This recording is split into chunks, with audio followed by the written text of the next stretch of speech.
Welcome to Guide Guru. We hope this video helps. You'll begin by getting both devices ready.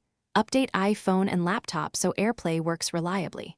Once done, connect them to the same Wi-Fi network or plug the iPhone into the laptop via USB if Wi-Fi is unstable. Now open Control Center on your iPhone and tap Screen Mirroring. This searches for receivers. You want the laptop to appear in the list.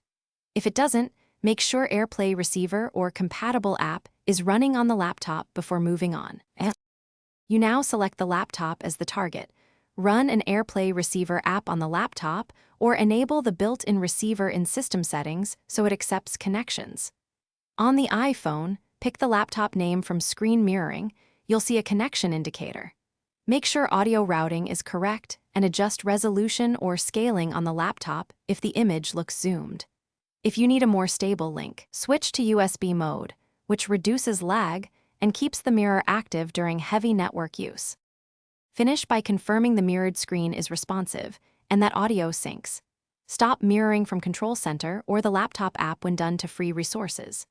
If you experience lag or stutter, switch to a USB connection, close heavy apps, or lower the stream resolution to reduce bandwidth demands.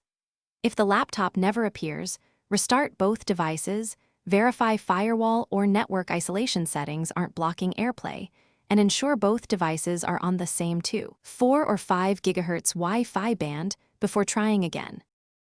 Thanks for watching. Consider subscribing if we helped you today.